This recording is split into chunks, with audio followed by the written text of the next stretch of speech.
Hello and welcome to yet another session of In Dialogue Foundation's Certificate Course in Dialogue Studies 2024-2025. Today, we have the pleasure of having Dr. Mark Juergensmeyer, who would be speaking on his book titled When God Stops Fighting, How Religious Violence Ends. Dr. Mark is Distinguished Professor Emeritus of Global Studies Sociology and affiliate of Religious Studies at the University of California, Santa Barbara, where he was the founding director of the Global and International Studies program. He is an expert on religious violence, conflict resolution, and South Asian religion and politics, and has published more than 300 articles and 30 books, including When God Stops Fighting, How Religious Violence Ends, and God at War, a meditation on religion and warfare. His widely read Terror of the Mind in the Mind of God, The Global Rise of Religious Violence, is based on interviews with religious activists around the world, including jihadi activists, ISIS supporters, leaders of Hamas, and abortion clinic bombers in the United States. His book on Gandhian conflict resolution has been reprinted as Gandhi's Way. Dr. Mark has received research fellowships from the Wilson Center in Washington, D.C., the Harry Frank Guggenheim Foundation, the U.S. Institute of Peace, and the American Council of Learned Societies. He is the recipient of the prestigious Grawemeyer Award for contributions to the study of religion, and he was awarded the Silver Award of Queen Sofia Center for the study of violence in Spain. He received honorary doctorates from Lehigh University, Dayalbagh Educational Institute in India, and Roskilde University in Denmark. A distinguished teaching award from the University of California, Santa Barbara, and the Unitas Distinguished Alumnus Award from Union Theological Seminary, New York. We welcome you, Dr. Mark. You have up to 2 hours for the session. You may leave as much time for questions and discussions as you like. And as usual, I would like to remind the participants to keep their cameras on during the session. Sir, the floor is all yours. I'm glad to be back here. Can you hear me okay? It's 6:30 in the morning, so I'm trying to drink my coffee and be awake, and I hope I don't fall asleep during my own lecture. I'm used to other people falling asleep during my lectures, but seldom do I fall asleep during my own. But if I do, I'm sure somebody will nudge me and we'll carry on. But thank you for inviting me back. Let me bring up my screen share so I have a series of slides to. What I want to talk with you about is the culmination of a series of books that I've done over the last over 30 years. With the rise of religious violence and new forms of religious nationalism around the world. In saying this, I don't mean that religion causes this violence or causes new forms of nationalism any more than the phrase religious art means that religion causes art, or religious music means that religious causes music, but rather that religion is associated with it in some way. And most of these movements are really for other reasons, politics or power or social conflict, but religion becomes engaged with it in often in very insidious ways. So I've been interested in the rise of such movements around the world, from India to the Middle East to Asia to Myanmar and Japan and Europe and the United States. And now in this recent book, I've been interested in how these movements come to an end, with hope that they might give an indication about how other conflicts in which religion is a part might also come to an end. And we see these all around us. I mean, the recent news, of course, is about Gaza and the war with Israel and Hamas. And religion plays an important part on both sides. I was in the region in the early 1990s when Hamas began. And people forget that Jews and Muslims have not been fighting each other forever and ever. You hear that all the time. People say, "Oh, how can you possibly solve the problem in the Middle East because those Jews and Muslims, they've been fighting each other forever. No, they haven't. Now, this is a very new phenomenon in the region, really in the last 30 years. It began in the early 1990s with the Palestinian case, when the secular movement led by Yasser Arafat, the Palestinian Liberation Organization, was then countered by a new movement, Hamas, led by Sheikh Yassin, whom I went to see, and I interviewed him in Gaza at the time. And he was convinced that the only way Palestine could be truly free was if it was a Muslim state. He was a imam, and he insisted on the religionization of politics, and that was a new thing. And at the same time, in Israel, there was a new movement insisting that Israel should not just be a secular state, it should be a state purely for the Jews, and it should fulfill biblical prophecy, that is, the return of the Messiah in Jewish tradition. And to do that, they had to take over all of biblical Israel, which means the West Bank primarily, where Palestinians live. They had to kick them out and make that all Israel. And that was for a religious reason. In order that the Messiah might come, they were preparing the groundwork for the return of the Messiah. Well, most Jews don't believe that. And most Palestinians don't think there has to be an exclusively Muslim state. But these extreme movements on both sides are now what is motivating the conflict in Gaza, because Hamas now has taken over control over Gaza, even though I have a lot of Palestinian friends, a lot of friends in Gaza who tell me that Hamas has never been popular there. It received only like 12% of the support of Palestinians before the last year's uprising. So it was just an extreme and marginal movement. Unfortunately, they were in control of the government in Gaza, and they had all these tunnels and militants, and they were able to launch this attack on a savage, horrible attack on Israel.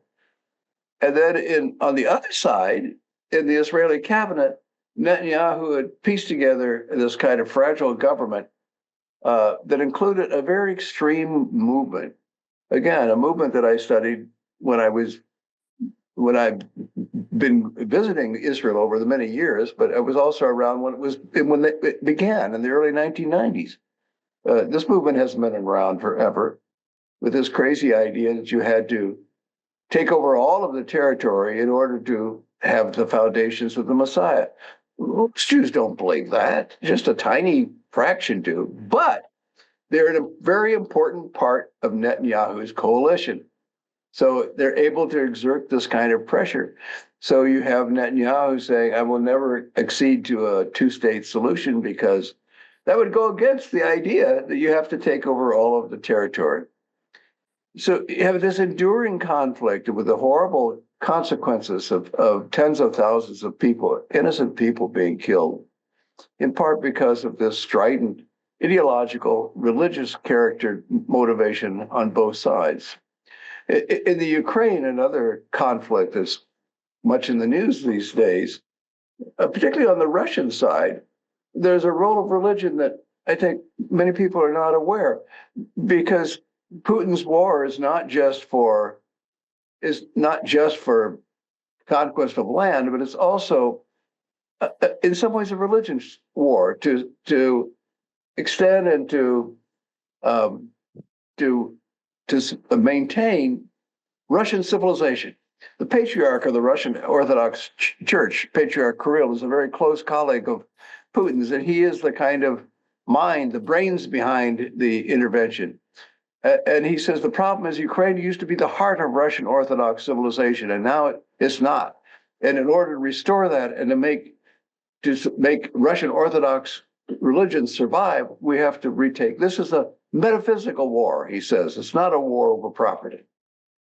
And in Myanmar, you have these strident Buddhist monks. I went to Mandalay in Myanmar and talked with Ashin Wiratu, who is the leader of the movement in Myanmar, to get rid of the Muslims, the Rohingya in the northern part of the country, who are close to Bangladesh and claimed, oh, they're really, from Bangladesh. Well, no, they aren't. I have friends at Chittagong University. They told me that they know these people. They speak a different kind of Bengali. They're not or Chittagongese. They're not the same people. They've lived in this region of what is now part of Burma forever. The British have this crazy way of creating nation states out of former colonies, and they included this as a part of Burma. But they are traditionally people from that region. But the Buddhists are trying to claim to have a pure Buddhist Burmese Buddhism in Myanmar. You have to get rid of the Rohingya people. And of course, this led to horrible massacres, the burning of villages, while police stand besides. Poor Muslim Rohingya people are just burned alive in these savage attacks. So religion has a horrible role that is played in conflict around the world, including in the United States. This is from January 6th, a year ago, the attack on the Capitol. This movement of Christian nationalism that is gaining popularity in the United States and playing a role, alas, in these elections that are coming up just this coming week. And we fear that the possibility is that they may gain strength again. And even though it's a political movement, supporting Donald Trump, but also religion is a part of it. They think this is a movement that will restore Christianity. Well, what do you mean restore? Christianity has never been the dominant religion of the United States. It's never been a state religion. But there's this illusion that somehow America needs to be made more. What that means is that new immigrants, especially Muslim immigrants and people who are not, white, heterosexual, male-dominated Christians, they shouldn't be part of American society. Well, that's ridiculous. We have a presidential candidate today, whom I greatly support, whose background is from Jamaica and from Tamil Nadu. And she's proudly represents, it seems to me, the best of America's traditions, but not from the point of view of these people. And so they were out in force in this violent conflict to try to take over the American government to stop the process of the certification of ballots. So for me, after a series of books on the topic, trying to explore the rise of these religious movements in different parts of the world, my most recent book is on how religious violence ends when God stops fighting. I seem to have God in the title of all of my books. And not that I'm so holy, but rather it is a kind of short way of focusing on the idea of divine authority for conflicts and conflict situations.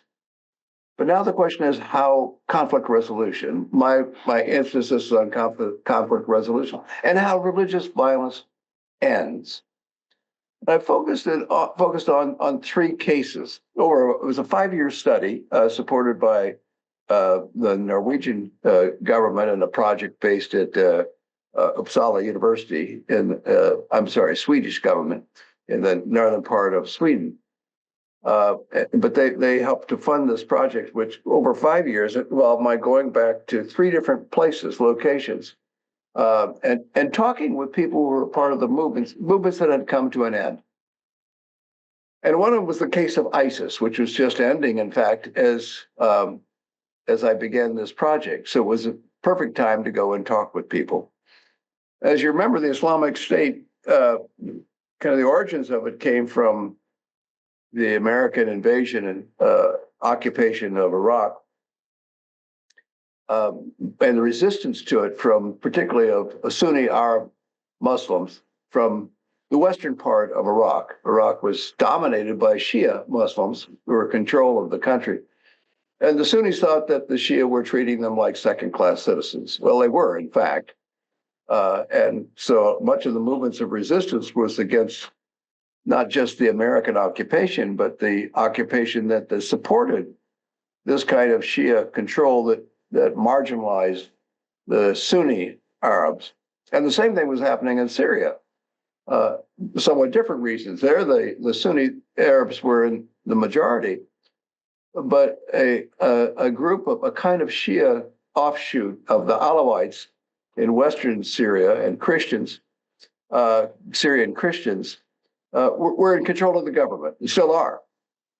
And they also marginalized the Sunni Arabs. So you have this huge swath of Sunni Arabistan, basically the same people in the area of Eastern Syria and Western Iraq, who are just ripe for a new movement to develop. And that's where ISIS came along, the Islamic State of Iraq and Syria, led by a guy named al-Baghdadi, who actually took on that name. It was the name of his former leader.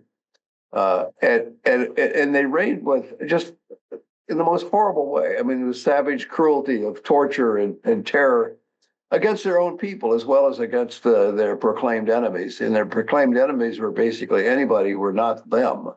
And for 3 years, they had just a horrible reign of terror in this region where they actually took control. One of the few cases where a movement of this nature actually was able to seize political power.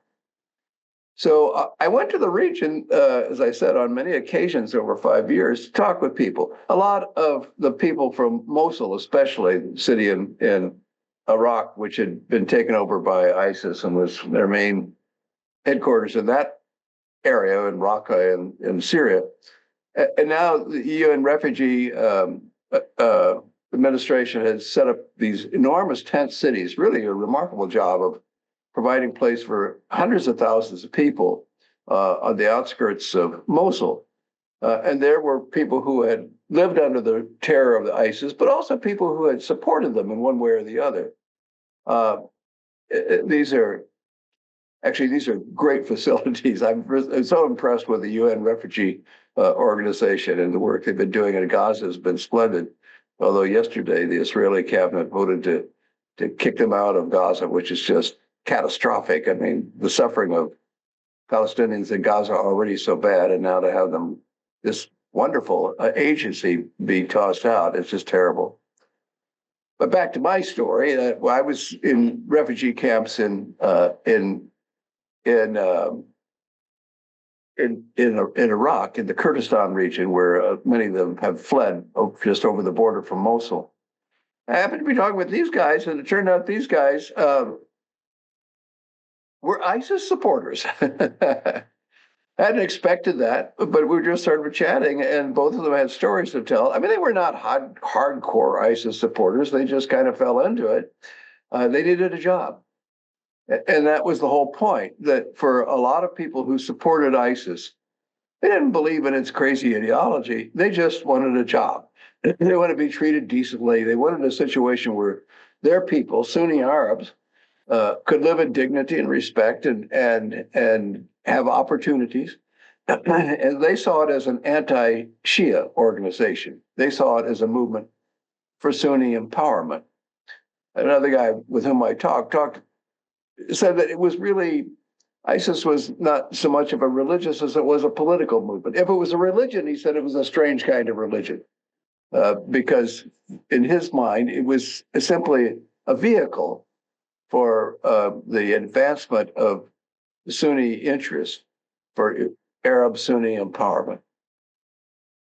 Well, the problem is that when ISIS was finally destroyed, they aimed at that central core who actually believed in the ideology of the ISIS apocalypse, that there was this coming, end times where there would be a huge confrontation and this true Islam would come about.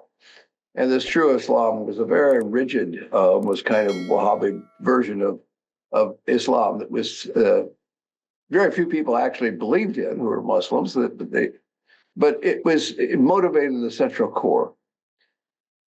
But very few of the followers, including those that I interviewed in prison, who were actually hardcore militants of the movement, they did adopt the ideology, but they were initially lured into the movement, and I think primarily for reasons of Arab Sunni empowerment, because they hated the Shia. They hated what the Shia were doing to them.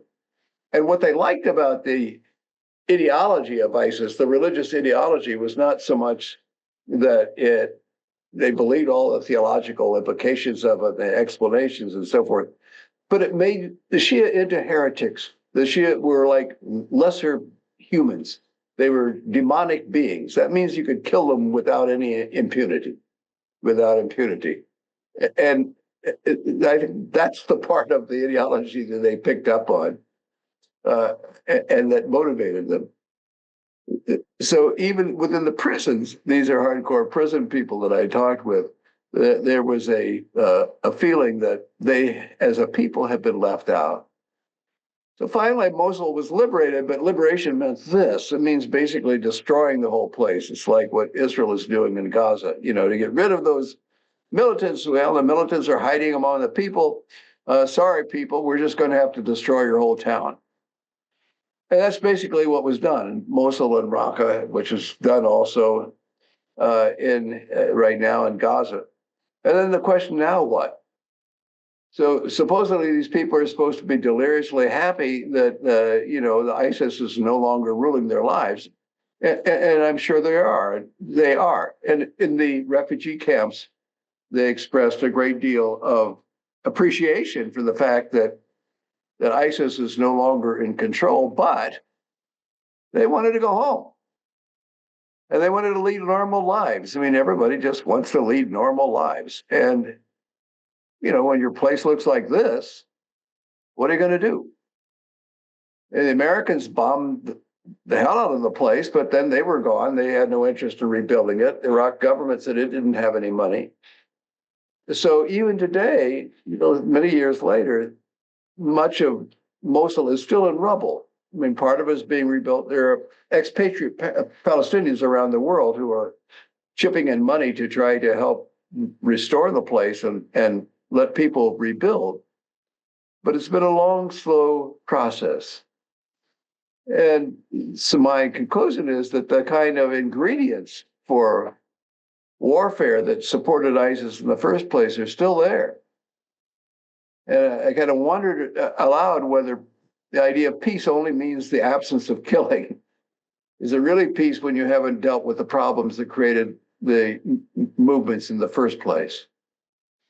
And there may not be another ISIS that emerges, but the kind of resentment that Sunnis have towards Shia control are still there. So it's a fragile kind of peace. The other second movement I looked at was the Khalistan movement in the Punjab. And this was a movement that was close to home. You can say, well, you don't look Punjabi. Are you sure you were raised as a Sikh? And I said, no, I was not raised as a Sikh. You're right. But I lived in the Punjab for several years. When I was young, right after graduate school, I got a scholarship, and then I attached myself to Punjab University in Chandigarh. And so I've lived there, except for a year when I was in the state of Bihar, working with Jai Prakash Narayan with the Sarvodaya movement in its famine relief efforts. But the rest of the time, I was in the Punjab. And when the Khalistan movement began in the 1980s, this both intrigued me and troubled me. It intrigued me because my academic field has been the relationship of religion to politics. That's what I've studied all my life in different places, including movements in India. My dissertation was on a Dalit movement in Punjab, the Adhar movement, which was both religious as well as political, trying to create a basis of empowerment for the Dalit people, particularly the Chamar and Chora caste people in the Punjab.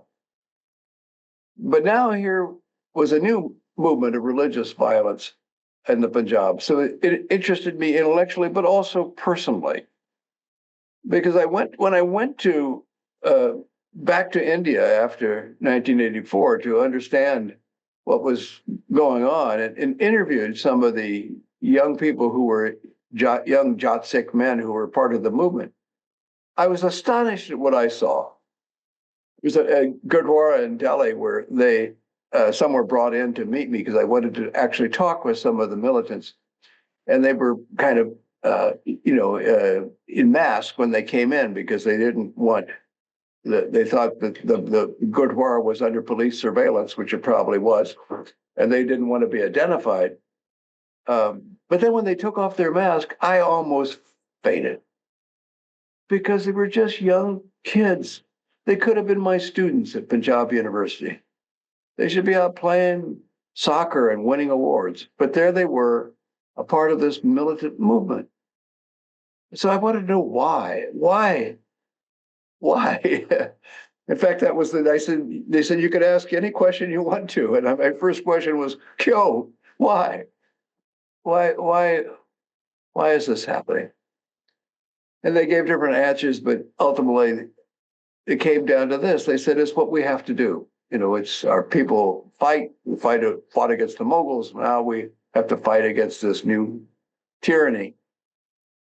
That really intrigued me, the fighting against the tyranny of the secular state. What is there about this moment of the history where secular nationalism seems to be such a fragile institution, where religion is so often used to shore up a sense of national unity, which means privileging one religion over others. And you can see this in every country in the world, almost every country in the world. I see it in my own country. As I said, Christian nationalism is a part of American politics today. And you see it in other forms elsewhere. You may be seeing some forms of it in India as well. So the Khalistan movement the rise of it was my concern, but also the fall, as you know, was led by Sant Jardayal Singh Bhindranwale, the name he took off from the village of Bindran. He took on the name of a leader who had been from the village of Bindran. And he'd hold himself up in the Kaltak, which is a part of the precincts of the Golden Temple. I think you can see it in the background. Of course, the Golden Temple on the left, the sacred tank, and then there are all these buildings around. And that's the Akal Takh on the right, which the throne of the faithful. And we see within those office buildings, or buildings that Bhindranwale had, you can see the Golden Temple in the background. And that was the target in 1984 in Operation Blue Star, when Indira Gandhi thought she would get rid of the whole movement by going in like gangbusters and killing Bhindranwale. And it didn't work that easily. It was a long, several days long military operation. Thousands of innocent pilgrims were kind of caught in the battle in between. And finally, Bhindranwale was killed, but so was a lot of the people who had just come there on pilgrimage. So Mrs. Gandhi, having signaled the okay for Operation Blue Star, was the target of Sikhs all over the world, including her own bodyguards, who were Sikhs who shot her as she was walking from her garden from her home to her office in Delhi. And she was shot dead. And then thousands of Sikhs were killed in reprisal. It was a horrible. The movement then expanded. The really more savage days of the movement came in the late 1980s after Operation Blue Star. So I wanted to go back and find out what was happening now and kind of how the old militants kind of viewed the movement and how they saw it coming to an end. And when I went to Amritsar and talked with an old friend of mine, Jagrup Singh Sekhan, who was the chair of the political science department at Guru Nanak Dev University, the university with whom I had been affiliated for a time as a research scholar. One of the things he asked me is, he said, "Do you want to see Wasan Singh Zaffarwal?" And I said, "What? The Zaffarwal?" And they said, "Yeah, he's back." And I said, "I'm surprised he's even alive." I mean, Zaffarwal was the leader of one of the biggest groups of the Khalistan Commando Force. And his name was famous throughout the Punjab as a wanted criminal in the eyes of the police because of the leader of one of these Khalistan gangs. And he had, in the middle of the fighting, he had managed to slip out into Pakistan, and then he went to Switzerland. But then finally he came back to face the music, and there were a number of charges. I don't think he served much prison time. But then he got out, and there he was in his farm. That's his farm in the background. We're driving up. This is near Batala. north of Amritsar. And there was Zufferwald. That's my colleague, Professor Sekhan on the right, and that's Zufferwald in the middle. That's the old Khalistan radical. And so I had opportunity to talk with him for a period of time, with of course with Professor Sekhan, who helped translate, because even though I have studied a bit of Punjabi, I know some Hindi, but my Punjabi is not very good, but Sekhan would help with translating as well. And he told the whole story and told about how the whole movement came to an end. And in his mind, what really killed it was when the villagers turned against them. And when the villagers no longer supported the movement, then the movement was over. And he said it degenerated from a movement with high spirits of trying to create Khalistan or protect the dignity of Sikhism. It just turned out to be a bunch of thugs, youth with no motivation, it seemingly, other than power and the thirst for violence, and kind of roving gangs of criminals who would be housed in the villages. But when the villages no longer supported them, he said he knew the movement was over. Now, this was verified by other people. He's another colleague of Binderwalle's who thought that the movement was never one single movement. It was just an uprising of dispirited young Sikh youth, dispirited in part because of the kind of changes, economic and demographic of the Punjab, and the rise to power of urban castes, Hindu castes, and the traditional Jat Sikhs feeling that their influence and their financial dominance was being chipped away, which is, of course, true to some extent. And when I went out to the villages, this is a town just north of Amritsar, which was at the heart of the Khalistan movement. And with Professor Jagroup's help, I was able to, Professor Sekhan's help, I was able to talk with some people who were actually involved in the movement some 40 years earlier, when they were very young and now in their mid-50s, including one guy who didn't want his picture taken, so I just show pictures of the town and near where he was living. And he told me that it was just, Zufferwald was reinstated. He's happily living in his farm, but the foot soldiers like him, he said his life was really ruined. He was never able to recover. And he was still constantly under surveillance by the police. The passport had been taken away. He couldn't travel. And he said he wondered why. What's the point of all of this? And why were they swept up in it? And he said at the time, it was just what people did. It was, he couldn't give a good reason for why he was being involved, but everybody was doing it. And so he simply joined the crowd. I also talked with KPS Gill, who was the commander of the police at the time, who he was credited as the guy who destroyed the Khalistan movement. And what he did was just moved in with great force. This is by this time in the 1990s, after the movement was 10 years at least into the movement. And the point was the movement was already dying within. But Gill thought he was the one who killed it because he went in and just started killing people. And he put a bounty on the heads of these young Sikhs. So if anybody was young and Sikh, they could kill them and bring in part of their body and they would get a reward.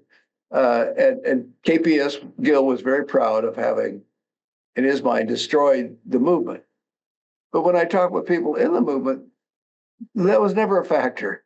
It was already dead from within. It was as Zufferwald said, the lack of support from within the movement. So after the Khalistan movement was over, what's happened in the Punjab since? Well, the Golden Temple, which was at the heart of the issue in the Operation Blue Star, has now become much more of a tourist attraction. I remember in the old days when the place was, you couldn't get even near the entrance. It was crowded with all kinds of shops. And now they've destroyed all those shops and all those buildings right in front of them. They created this beautiful plaza. And then they have, on the way back and deep in the heart of Amritsar, but they've opened up again, by tearing down buildings, they've opened up a corridor and creating a kind of mall with statues and very trendy shops. It's now become a beautiful kind of a tourist location, a kind of Disneyland of Amritsar. So that's one thing they've done to try to show that, we love Sikhs and we're going to beautify the Golden Temple and this expression of the heart of the Sikh tradition. Well, does that work? Is that the way in which you resolve a conflict? I don't know. I don't know whether religious violence can be quite easily appeased. I do know that the kind of resentment, the concern about, particularly in the rural areas of Jat Sikhs, are still there. And you saw it very recently with the Kisan Andolan, the farmers' movement, where farmers all over northern India, particularly those in Punjab, you can see all of the turbans, these are all Jat Sikhs from rural Punjab, who are concerned about these proposed changes that Modi had instigated that would, in their minds, really undercut the traditional family farms and allow for agro-industry to come in and obliterate what had been the heart of not just the economy, but also the society of the Punjab.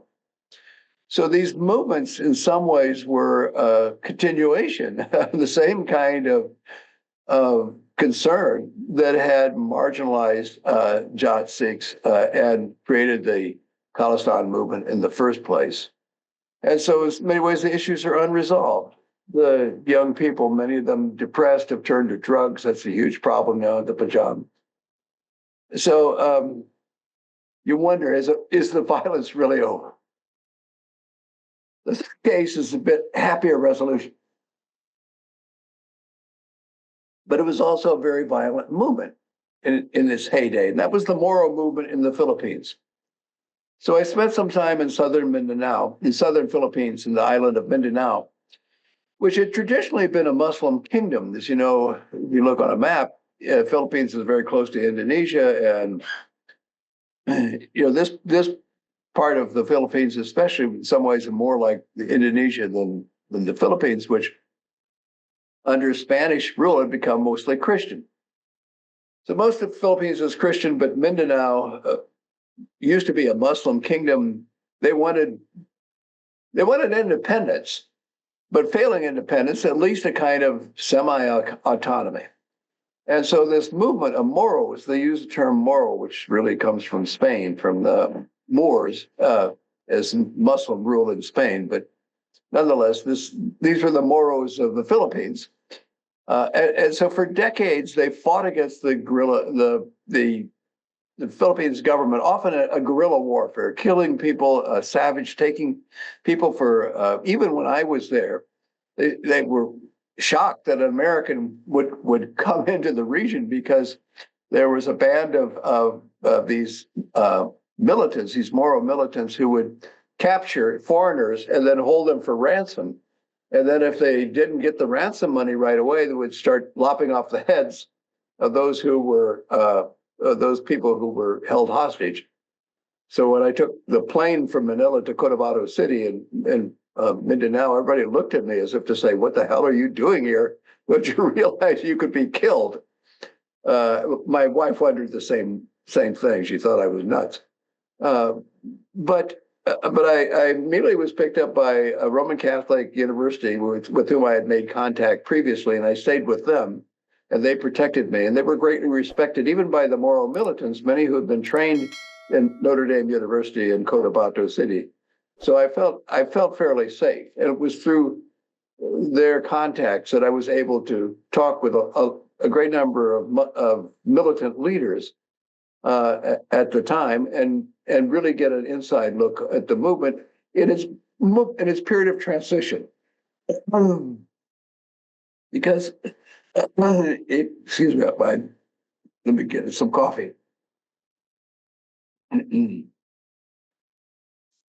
because the militancy was under transition. But even at the time, there were still pockets of extreme resistance to the Philippine government.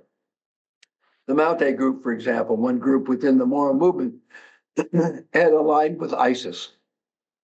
And even though they were not, from Iraq, and they didn't get any money from Iraq, I don't know, for some reason, just having the ISIS identity, they felt gave them a kind of street cred. It's kind of made them feel tough, that they were powerful. They were a part of an international movement.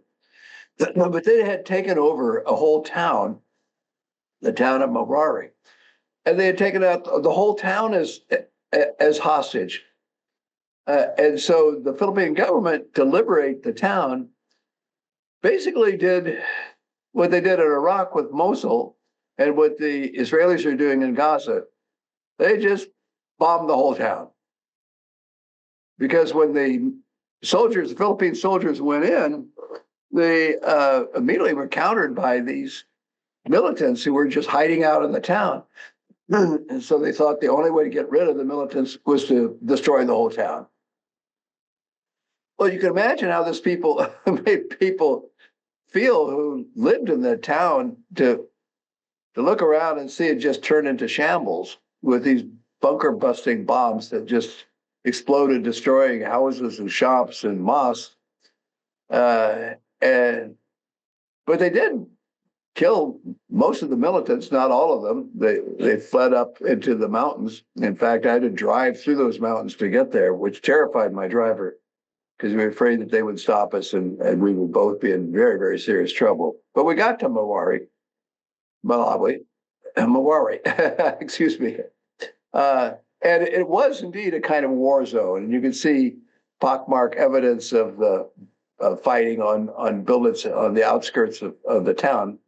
I only went at the outskirts because the inside, of course, had been totally destroyed and was now kind of no man's land. No one was allowed to enter. But I was able to talk with people who had lived in the town, including this guy who taught in the local university, who was once a part of the peace program of the university, but now, after what happened, he now supported the militants. So instead of destroying the militants, which they did to a large extent, they also created a lot of animosity from people who now are supporting the militants. Same thing happened, by the way, is happening right now in Gaza, by the way. As I said, the Hamas support was down to 12%. But after the Israeli occupation of Gaza and the destruction of the whole place and the killing of tens of thousands of people, now people are supporting Hamas again. I mean, you can imagine if your relatives have been killed and your homes have been destroyed, you can imagine the kind of animosity would make you want to join the movement that they were targeting. And this guy felt the same way about it. Now, at the same time, however, there were also ex-militants who were trying to resolve the conflict in a different kind of way. The same way in Northern Ireland, they were these militant confrontation where people were really savage, torturing and killing each other. They finally came to a resolution. And they were doing the same thing in Mindanao. There was a coordinating committee for the cessation of hostilities. And it was on this committee, half of them were government people and government soldiers.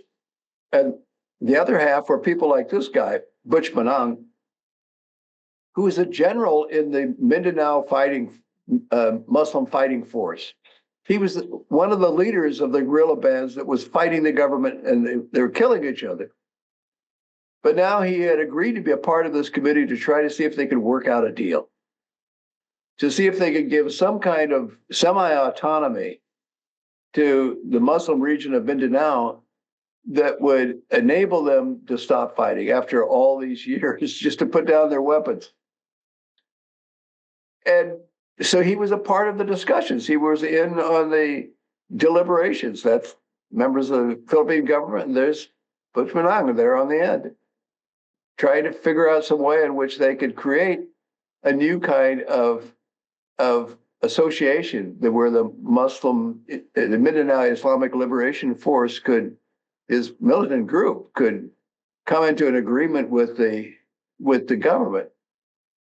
And this guy, Naguib Senarama, was the leader of the militant movement. He was the leader of the Mindanao Islamic Liberation Force. And now, I mean, he looks like a young guy. He's not as young as he looks. But he's well trained as a lawyer, very sophisticated. He was a very, very capable leader, which is understandable why he was chosen as the leader. And he now has a coffee house in Cotabato City. We're meeting together, talking in the coffee house.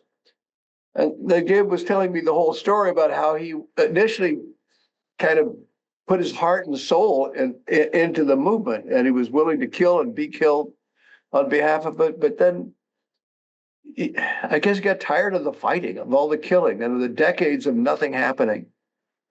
And then a general came from the Philippine government who had been also had been a militant for a communist insurrection, and for a while had fought against the Philippine government until he had a change of heart and then joined them. So he could talk to Naguib as somebody who had been there himself, who had been a rebel, who had been a militant, and now he was trying to find a way out. And he was able to listen to Naguib, and the government people who were part of the cessation of hostilities group listened to them and tried to understand their concerns, and agreed that they needed to create some sort of viable semi-autonomous state where the Mindanao Muslims felt that they had their own place. A remarkable thing. And the Philippine government went to work with the former militants to try to retrain them, because many of the members of the guerrilla fighting force, they only knew fighting. They only knew how to fight. That's all they had ever done ever since they were like 15 or 16 years old. And now they're in retraining camps to learn how to be mechanics and electricians and plumbers and accountants and how to merge back into society. What a great idea. And eventually, Prime Minister Duterte signed the agreement to make, while I was studying the movement, he actually signed the agreement to make there a separate Mindanao, a Bangsamoro autonomous region in Muslim Mindanao. So the Moros finally had their own place. It was not independent; it was still part of the Philippines, but they got tax money. They were able to deliberate to be the political authority within the region. And the guy that they chose to be in charge of it as the interior minister was Naguib, the guy that I'd been talking with all this time, who told me his story. And suddenly he became the important person. There was another guy who was the kind of the title head, the titular head. But the guy who really ran the interior minister, that is the guy who really ran the Bangsamoro region, was my old buddy Naguib. So it turned out to be a more happy ending. Some of the extreme aspects of the movement continued. Some of them still fought, but only sporadically and only for a while. And now, several years later, you have a functioning Bangsamoro separate semi-autonomous region. And why couldn't this happen for Khalistan? Why couldn't this happen for, the Sunni Arabs in Western Iraq? There are solutions.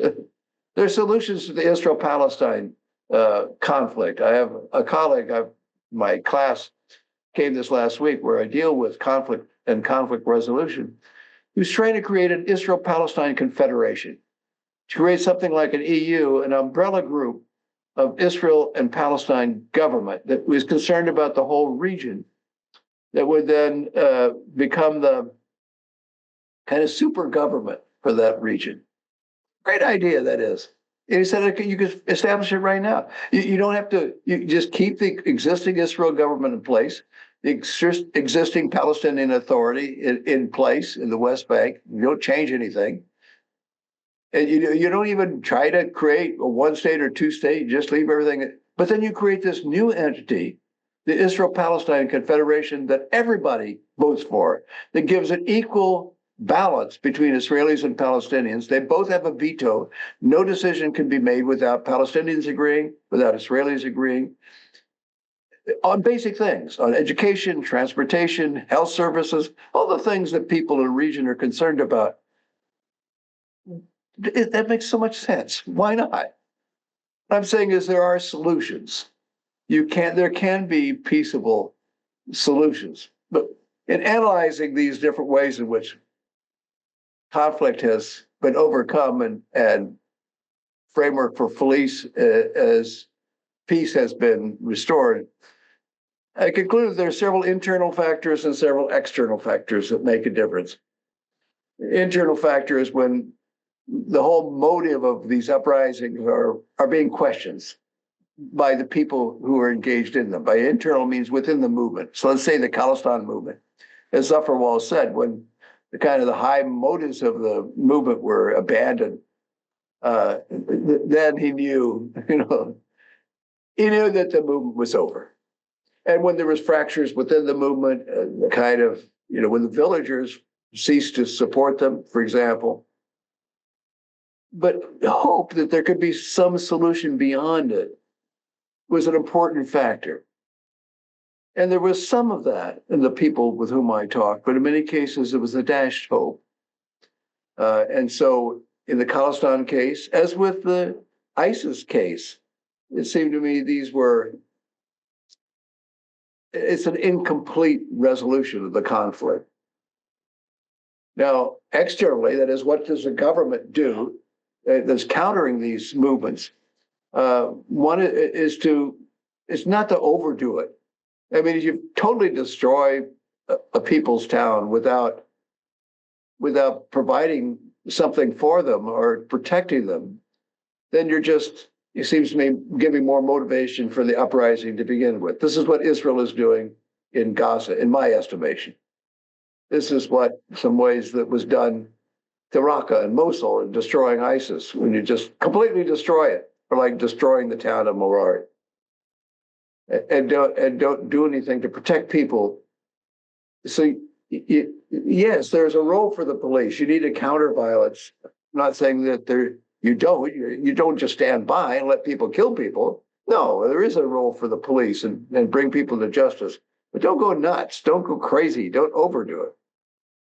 And then try to learn what their concerns are, to have some acceptance of the problem, to listen to the concerns of people. And maybe most importantly, provide hope. Give a way ahead. And this was not really done.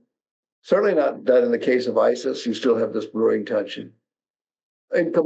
Incompletely done in the case of Khalistan, to some extent, but not completely. But this is what was done in a very convincing way in the Philippines, in southern Mindanao, by the Philippine government, to provide hope, to give a path forward. So these are my conclusions. You can read it in the book. The book is called When God Stops Fighting, How Religious Violence Ends. I've enjoyed talking with you, and I guess we have some time for questions and comments and discussion. Thank you so much. Anyone who has questions, may please raise their hands and ask. Okay, so Solomon, you can go ahead, and then Jay next. Good evening to all of you, and it's a very interesting session, though I have to leave a little early for the work that I have taken up today. But before that, I just want to ask this particular question. Is there correspondence between the rise of capitalism and especially the globalization and the rise of religious violence? Is there some correspondence?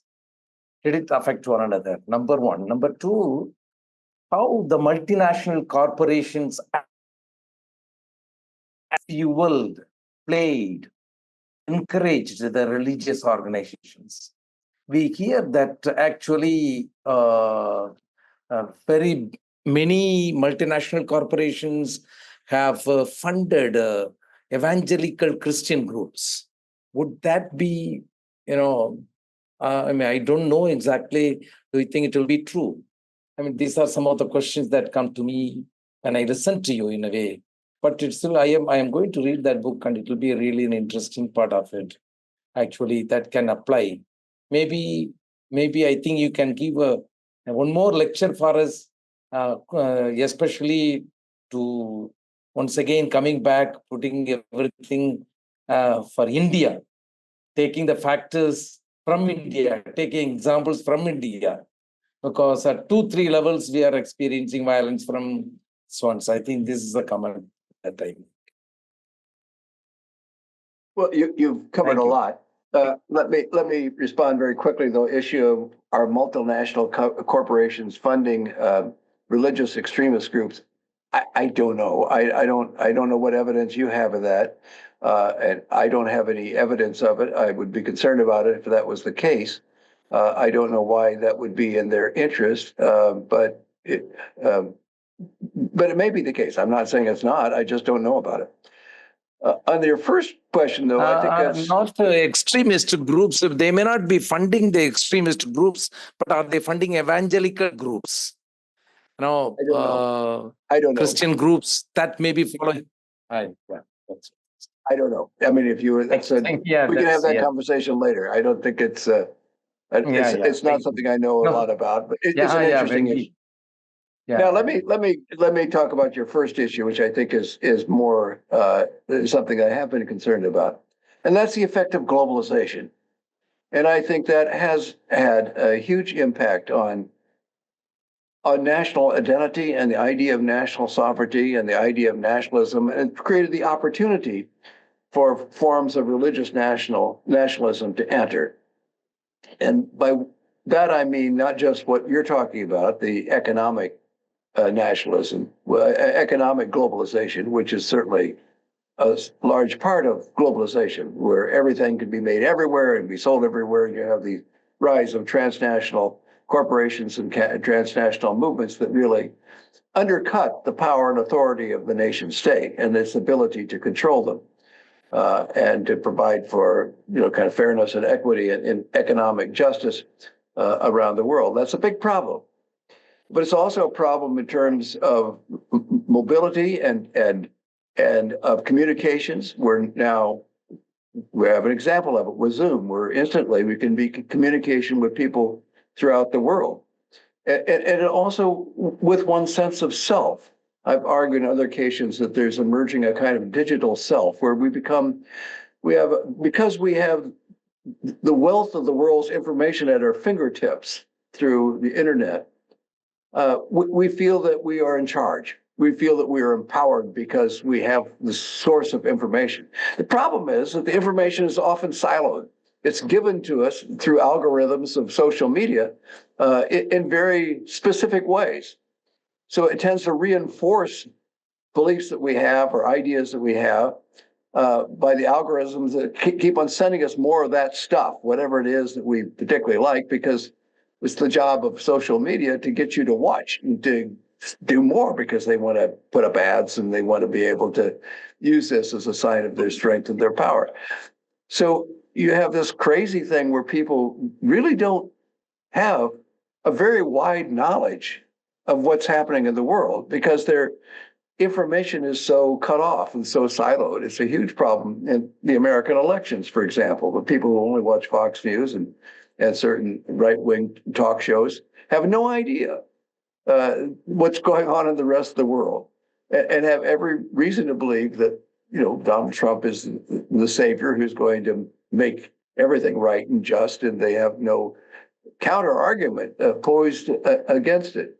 And that's true in every society. It's throughout the world. People are limited in their knowledge, and yet they have the illusion of power and the illusion of information and the illusion that they are more savvy than in fact that they are.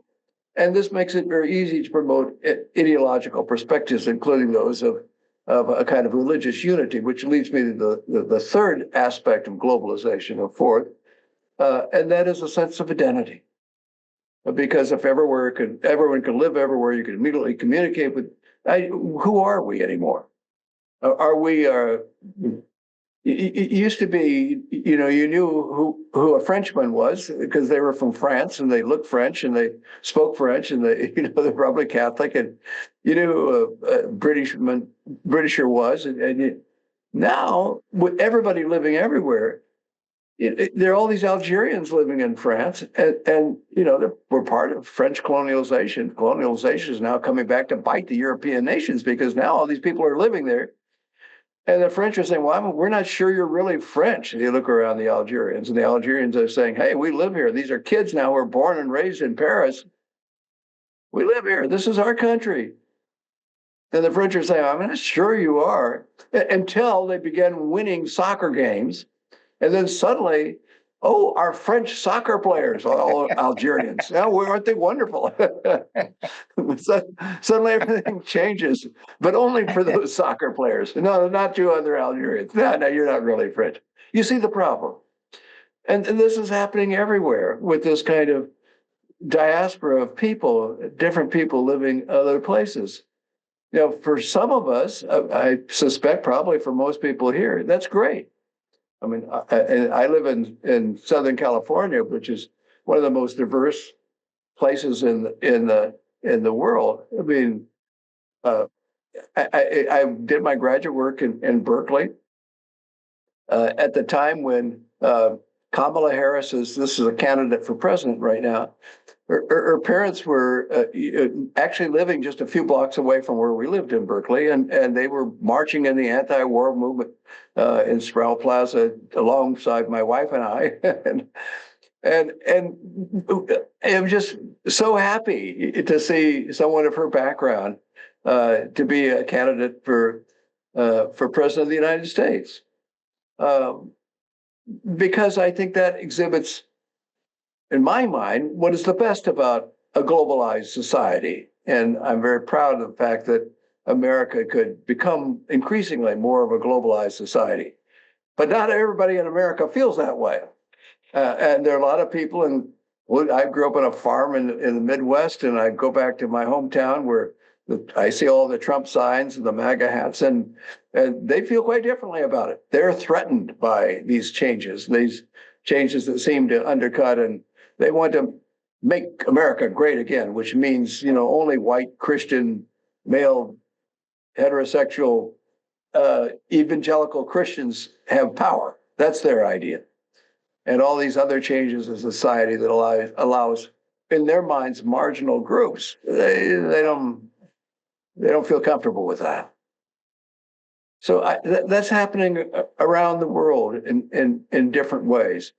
And I think that's a part of the equation as well, leads to a rise in an attempt to try to purify nationalism by sticking to the dominant religion, whatever that is. The dominant religion, that's what really makes us Americans. That's really what makes us Indians or Germans or French or British. It's happening around the world. It's not an American, solely an American phenomenon, a European phenomenon, an Indian phenomenon. It's happening around the world.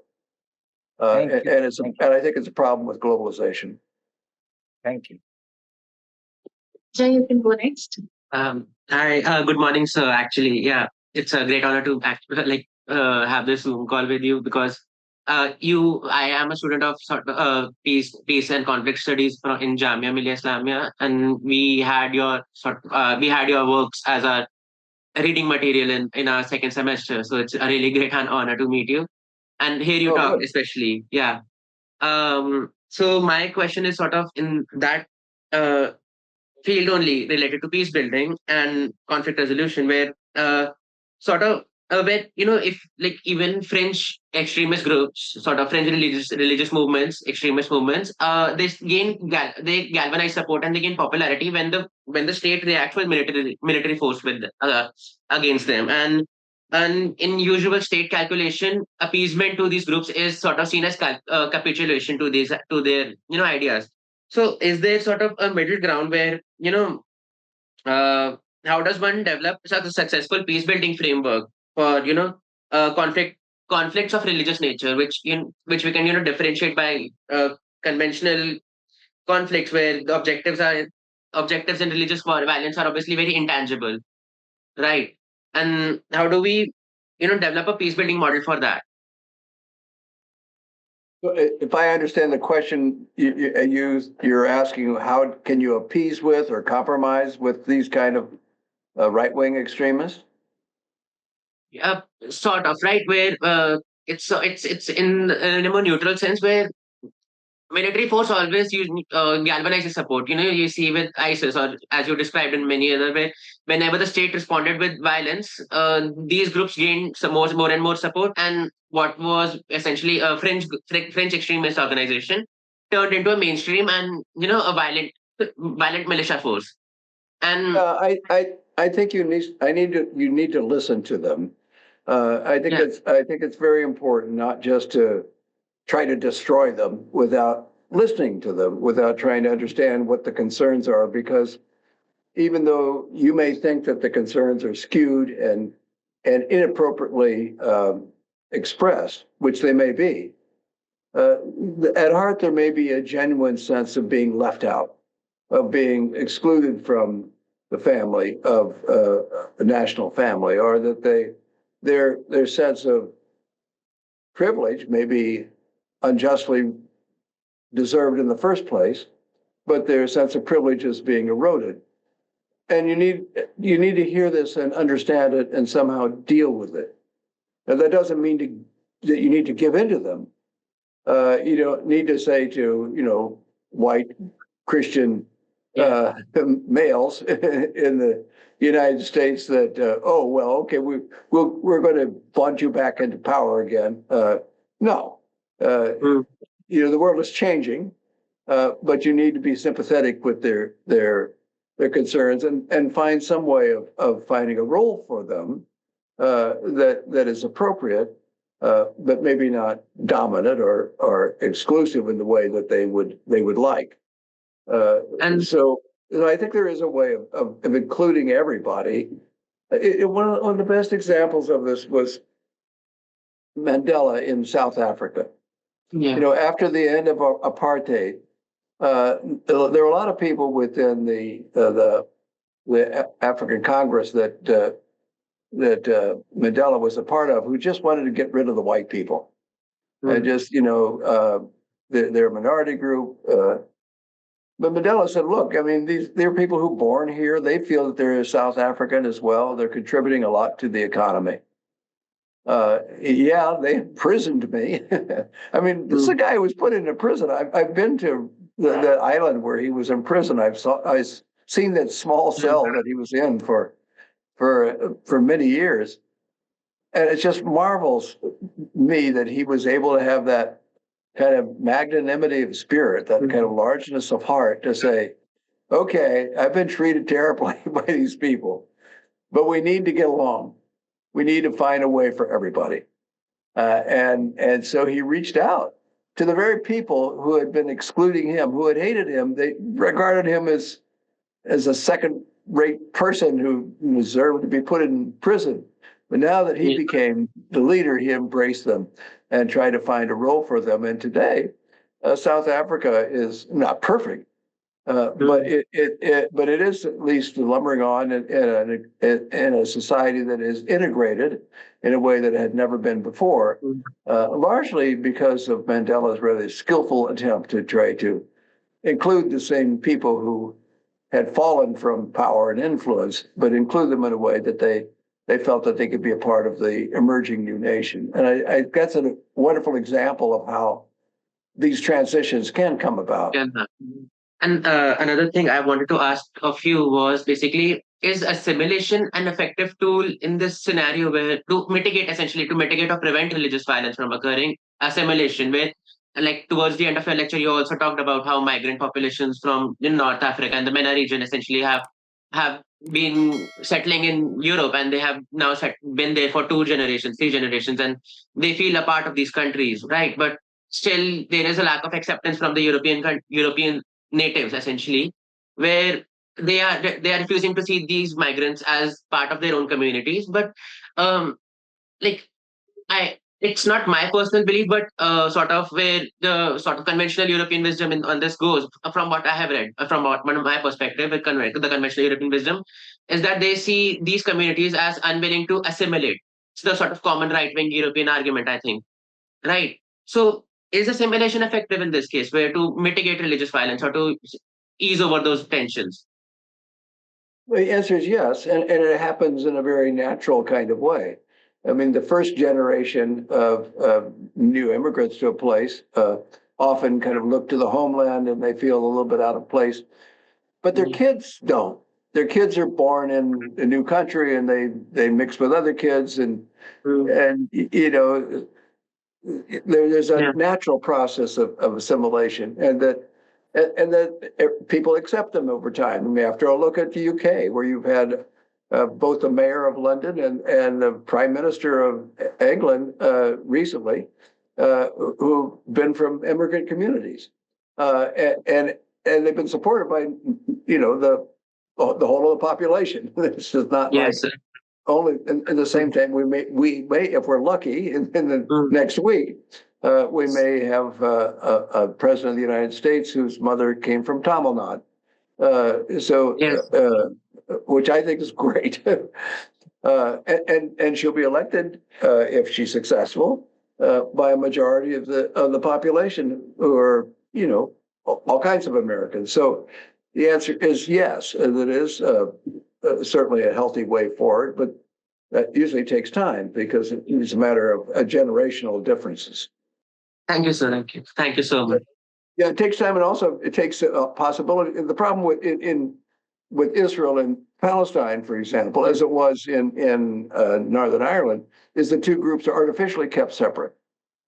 And if they're artificially kept separate, then that's more difficult. Of course, that's what they were trying to do in South Africa with apartheid, to keep the blacks, separate so they wouldn't intermingle. And they wouldn't intermarry, and they wouldn't, become a part of a common society. But now that apartheid is over and South Africa has changed, all those things are happening. There are marriages between white and blacks, and there are friendships and associations. All these things that happen when people live with each other.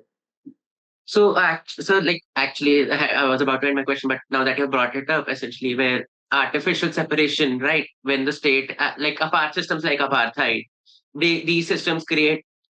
This is more of a comment. I just wanted to have your opinion on this because systems like apartheid and basically systems of segregation in the United States, essentially apartheid and the Israel-Palestine sort of two-state solution that has currently existed.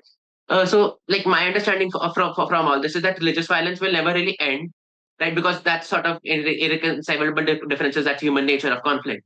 But we can significantly scale down by removing these artificial barriers and essentially letting the people make decisions for themselves, right? This reinforcing individual liberty. Yeah, that's what I like about the Israel-Palestine Confederation. Because it says, okay, you think there should be an Israel, there should be personally, I think I'm for a one-state solution. I think these ideas of having separate states on ethnic, that's a terrible idea. It's sort of baked into the idea of nationalism from the beginning, which I think is really unfortunate. And then the idea that you have to have separate nations for every ethnic group. Well, that never worked very well, and it's working even less well in an era of globalization where everybody can live everywhere. But right now, you think, the Jews think there always has to be an Israel, a separate nation. We don't feel safe without it. The Palestinians feel, well, we should have, a Muslim state. Okay. I mean, of course, it shouldn't be simply Muslim. There are also a lot of Palestinian Christians. But in any event, all right, let's keep Israel and Palestine, but then let's have this common Israel-Palestine Confederation where everybody is a part. And I'm convinced that over time it would become the sole government, and these other Israel and Palestine would just kind of die away because they get to know each other, they work together, and they begin to intermarry and have relationships and friendships, and building relationships. It would work out. And that's in some ways my goal for the world. I mean, personally, I would love to see national boundaries kind of disappear and we become a part of all one global society and Why is it that, just because you're born in India, you have to stay there and you have to be identify only with other people in India? I loved my time living in India. I love going back. I feel like I'm a part of India. Why can't I just sort of, be a citizen of India just as I'm a citizen of the United States? Why not? Why why are Yeah, these national boundaries keeping us from each other? yes, sir. I actually support that sentiment a lot. Yeah. Thank you so much, sir. You're welcome. Thank you. That was actually quite a lovely answer. In fact, one of my observations is because I work for India-Pakistan Citizen to Citizen Peace. So a lot of times we notice that in the diaspora, when people are outside India or outside Pakistan, they tend to live in similar areas and they tend to become friends. But in the past few years, it has happened uh, that certain organizations have targeted the diaspora and tried to make them aware that you cannot be friends with somebody who is Pakistani. You cannot have similar Facebook groups, and this is for this particular thing has been done in the diaspora. So I was just wondering if that can sort of happen with the Israel Palestine diaspora in terms that they actually end up sort of being friends when they're not in the region, when let's say they meet outside of the region.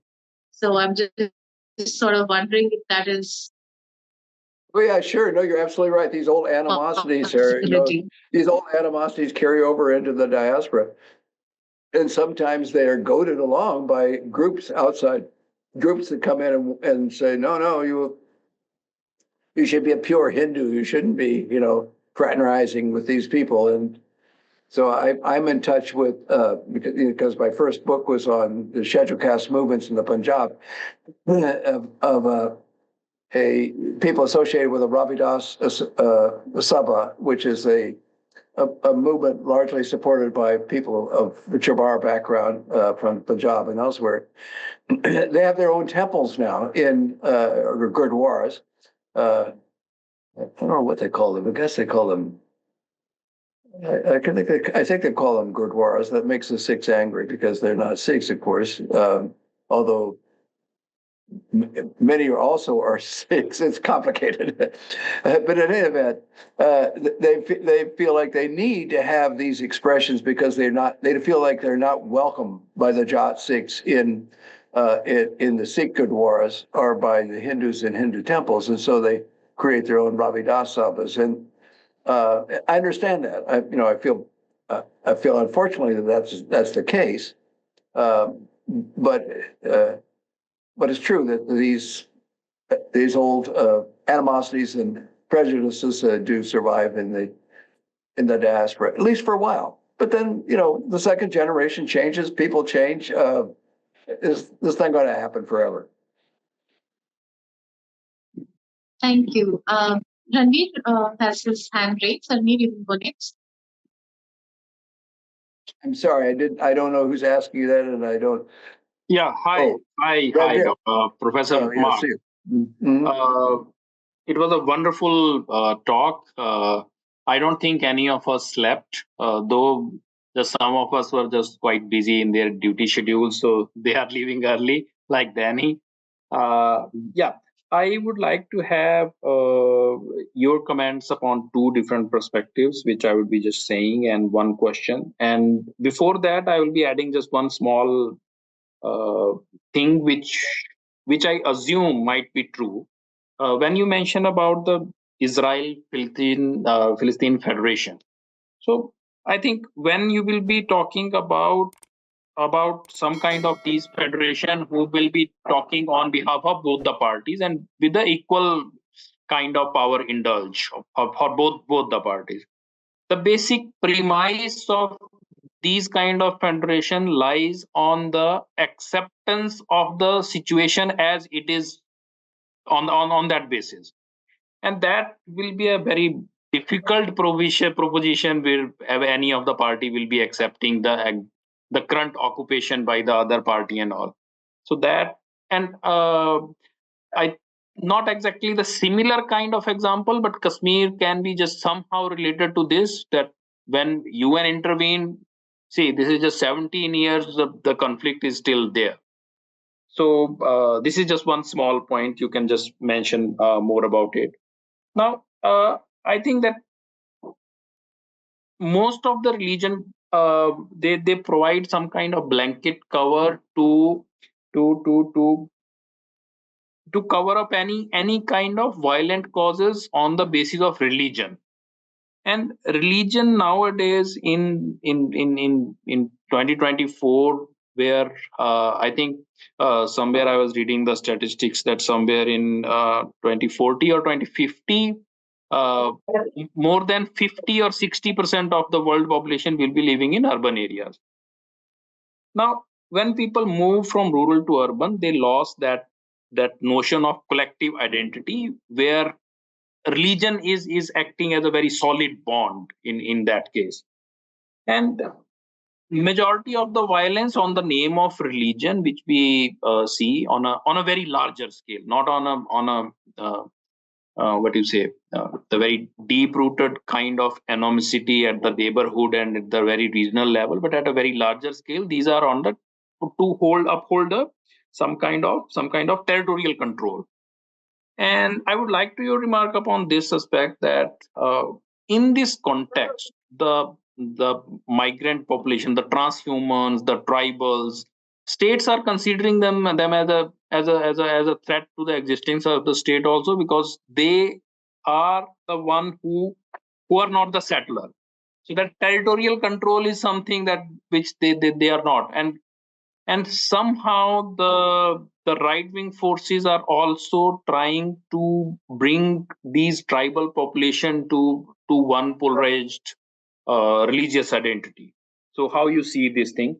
And second thing where I would like to your comment upon the factor which you mentioned about that how religious violence ends, the internal and external violence, the factors.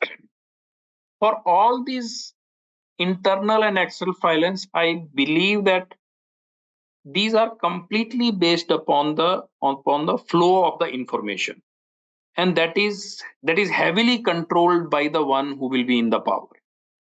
And see, for example, if we see the rejection of cause, so rejection of cause will not be happening until unless people will be getting some additional information to reject that cause. Fracture cannot be possible until some new information flowed, which will just divert the whole dynamics within that group who is solidified for one particular cause. The new hope is not possible until unless the new additional information flowed into the whole group. The similar for external factors also. So how you see this the flow of information group, and how do you see the role of civil society to provide some mechanism to facilitate this flow of information? And my question is just one, that why you left Afghanistan in your example, since Al Qaeda it was a long battle. US invested a lot of money, millions of dollars invested. The country was tarnished, and then it was just back to square one. Why was it a deliberate attempt, or why? That's it. What a deliberate attempt? Was the U.S. Trying to restore the Taliban? Is that what you're saying? So you didn't mention that Afghanistan as an example in the whole conversation. It's a different story. Yes, I could have.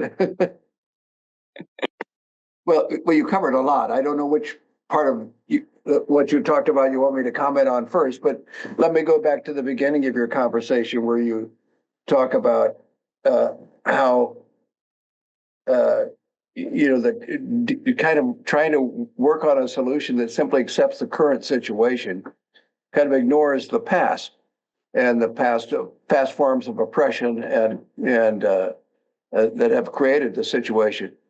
And there's no question about it, but you can't undo the past. I mean, I'm really frustrated with whenever there's a discussion, say, of the issue of Israel and Palestine, people start going back into history. And it all may be true, but the problem is, all right, we now have a bunch of Jewish people who live in Israel. We now have whole bunch of Palestinian Muslims who live in the same area. Let's deal with what we've got. Because we go back in the past, I'm an American. So my family is from Germany. And the country of the United States was founded mostly on white people from Europe, plus their African slaves who didn't have any kind of political power at all for, over a century. But they thought they had the right to take over the whole continent. And they didn't really care who was already living there. I mean, you had huge Native American civilizations and Native American communities, and they just obliterated them. They moved in, and disease killed a lot of them, but so did military action, and the deliberate killing of the buffalo was a horrible thing. These wonderful herds of animals that used to roam in the plains and provided the food for Native Americans. The way of destroying the power of the Native Americans was to destroy their source of food. And it just obliterated the whole thing and made the whole thing United States. So the very land on which I'm sitting right now, or where my university is located, used to be Native American land. And now we're becoming more cognizant of that. And we do try to show our respect for the Native Americans who originally owned this land and who lived here. Only a small remnant of whom are still around, who still exist. But there are Native American communities. I've had Native American students in my class. So, but what do we do now? I mean, do we now, all right, say, oh, we made a huge mistake. We never had the right to be here. We're going to move, all of us white people, we're going to move back to Europe and let you Native Americans take over the country again, because we really shouldn't have been here in the first place. Well, I don't think that's going to happen. And I'm not even sure we want it to happen. I have no particular kinship with Germany. After World War I was kind of ashamed to call myself a German, although my last name kind of gives me away. I'm an American. So.